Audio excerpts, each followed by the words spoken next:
Maama ye ali mu biwoobe oluvannyuma lw'omutabani we omutoto nnyo ddala myaka 22 okubeera nga munnange amuvudde ku maaso naye ng'ekigambibwa nti yatemuddwa oba yattiddwa abantu be yalese ng'ayogedde. Mukwano Julius Santos bw'atyo yatuvuddeko ku maaso oluvannyuma lw'okubeera nga yakubiddwa abatemu abagambibwa nti yabategedde era nga tanaba kufa bw'atyo yalese obubaka emabega nabeera nga agamba mukwano gwe mbuno ono yeeyanzise. Kibaddewo mulumbe ebintu bitambudde maziga naye n'ennaku nyiike nnyonyini ddala nga lwaki otta omwana wa muno bibino ebyabaddeyo mu kufiirwa kwa Santos naye nga bya nnaku era nga bya bulumi. Tubagamba bannange oba mwagala ebyobugagga temutweramu bulamu bwa muntu. Bino nno bye bigenze maaso nga baziika Julius Santos ebyennaku ennyo ennyini ddala era ng'omutemu agambibwa nti yabadde mu mpango gw'okumutemula yayogeddwa mu kuziika olwo n'olaba abantu we batabuse. Mbanjiriza nnyo nate ku The Union Media Hub where we are all about marriage, faith and motherhood. Yes, kakati no mu video ya leero tuli ku luya lwa motherhood oba tuli ku ludda lwa muzadde ate ng'ono omuzadde yafiiriddwako omwana naye ng'enfa y'omwana tesanyusa wadde nkugamba tibeera nga osubscribing oba tonaba sticking around okubeera nga ofuna amawulire agakwatagana ku bazadde abaana bamaama makanisa awamu n'obufumbo wano ku The Union Media Hub. Webale kubanga weekumiddeko katulabe ekigenze maaso mu kuziika kwa Santos awo. The Union Media Hub ignites. Kaakati ebitalo tulina ebiwerako olunaku lwaleero ababaddeko eggulo nga baziika omugenzi Julius Santos ndooza mwalabye ekyabadde mu kuziika. Nze nabagamba mujja kutta omuntu mumwettire abantu abamu tebawumula just like that. Kaakati mu nfa y'omugenzi ono bagamba nti waliwo abaamukubye newankubadde bagambye nti babadde babbi naye abaamusanze ng'akubiddwa okumutwala mu ddwaliro baamusanze alina buli kimu nga talina yadde ekimubbiddwako. Ekiraga nti bazze nga n'ekigendererwa nga kyakumutta bussi. Kaakati ebyabadde mu kuziika nga bw'olaba vidiyo eyo baakutta omuvubuka agambibwa okubeera nti no yeyasse omuvubuka ono oba maama we ye yamusse. Ebintu bino eno nno biwanvuko ate ndowooza biva mu famire. Kati ku byogerwa olunaku olw'eggulo gye twawulidde eyabadde ayogera omu ku bakwano ba Julius ng'agamba nti twabadde mu ddwaliro egyo Julius maama we najja n'amugamba nti maama kozze ngenda kufa bulungi. Kitegeeza ndowooza omugezi yabadde awulira ng'omukka gugenda ng'agenda kufa ng'akiwulira agenda kufa batugamba bw'oba ogenda kufa oba okiwulira nti ogenda kufa naye bannange Mukama yatukolera okufa. Kati omugenzi yagambye ababadde mu ddwaliro n'abagamba nti bwe mbeera nfudde mwogere omuntu eyanzise temunziika nga abantu tebategedde muntu yakoze eki yanzise. Era gyegyo gy'emigoba nte gy'olaba abantu nga bagoba omuvubuka oyo mu kuziika nga bagamba nti no maama w'omuvubuka oyo ye yasse omuvubuka oba ye yamutumidde abatemu. Kikambwe ntwala mu ddwaliro abankubye mbamanyi. Twatuuseeyo Santos ne mufunira ambulance nga tumutwala n'angamba ekigambo. Yangambye abankubye mbamanyi naye tugende ngenda kugamba mpola naye ne bwe nnaaba nfudde nga sigambye nja bagamba nga mmaze okufa.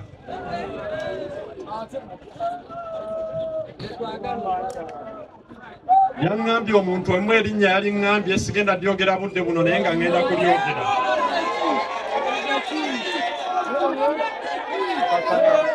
Ngenda kulyogera naye sigenda lyogera budde buno naye nga nkaawo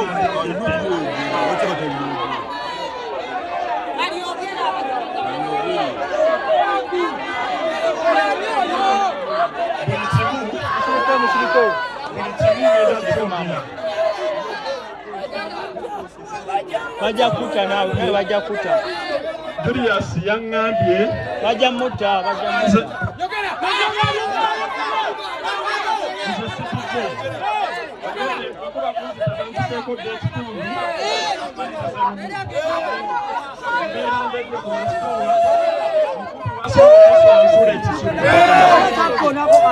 Santos nabadde naye mu ddwaliro okusembayo yaŋŋambye yakimukoze nensooka nesikikkiriza bwe yabadde nga yakamala okufa nabadde n'essimu ya Santos omuntu yennyininyini gwe yaŋŋambye nankubira essimu naŋŋamba Julius afudde nemugamba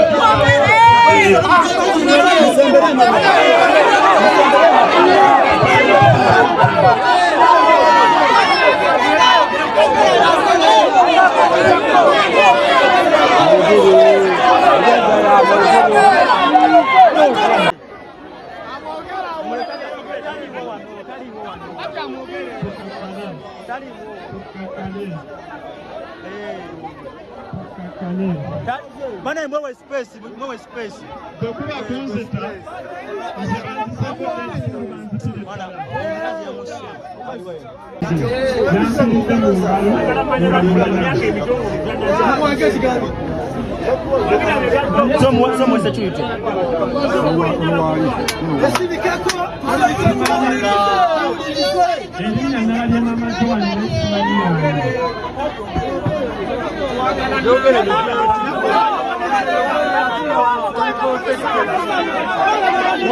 Mogere.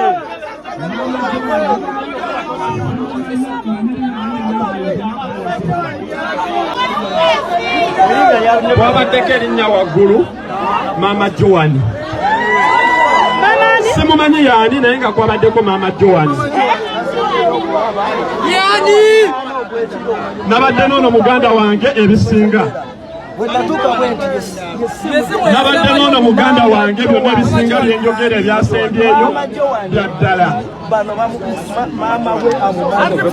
simumanyi yaani naye nze erinnya nalirabye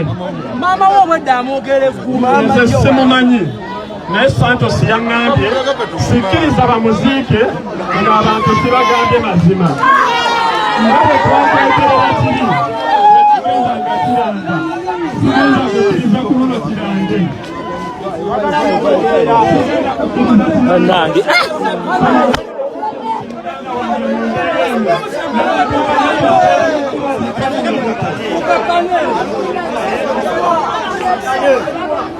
Mama Joan yani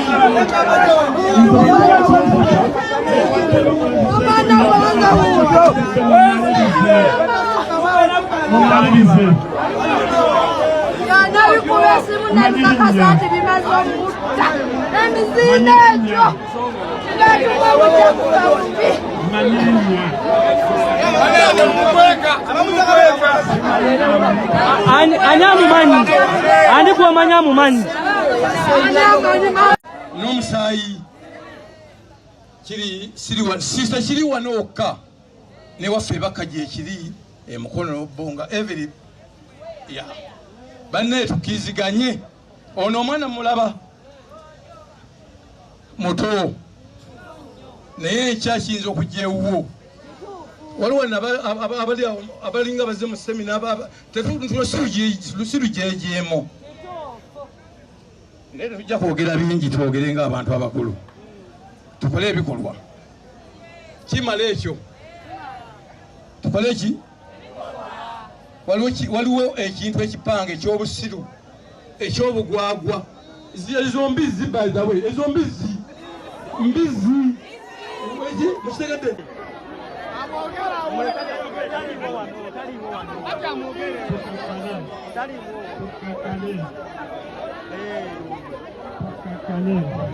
Bana mwewe space. bwekuba kunzita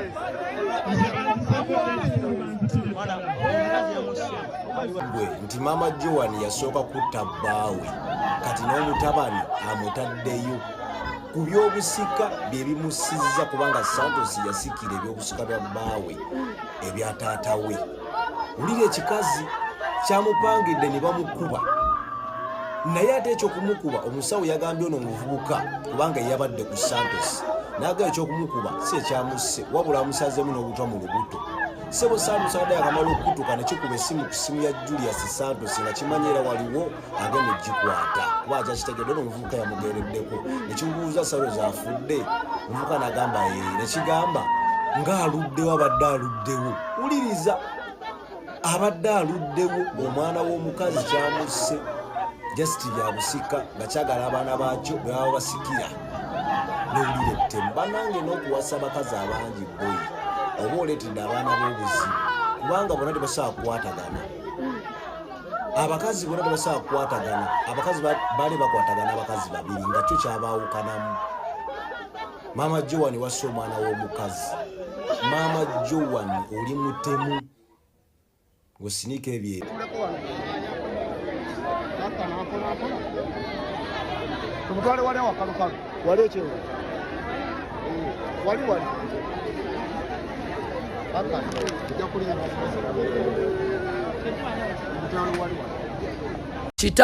kitalo nnyo kitalo ddala ekya Julius Santos omu ku ba tiktoker ababadde bakyasinga okubeera nga bawangalira mu bitundu eby'ennansana omuvubuka ali ku screen awo gwolaba bambi bwagenza okukya olunaku lw'ejjo oba kwosajjo I'm not certain nga batuwa amawulire agagamba nti afudde era ezimu ku nsonga ze batuwadde eziyinza okuba nga zaviiriddeko okufa kwe nawuliddeko mbu kirabika abatemu bakoze eki bamuyisiza bubi ne bamumizisa omusu ogwamututte ne gumujja mu bulamu bw'ensi eno meseji yange yiino bannange bannayuganda mulekeraawo okutta bannammwe mulekeraawo okuttaŋŋana mulekeraawo okutta abantu ozze ku mwana w'omuntu omutugumbudde omusse famire ye tosaasidde famire ye tosaasidde bamulyako bannange oyimirira oti omuntu ategeera n'otugumbula munno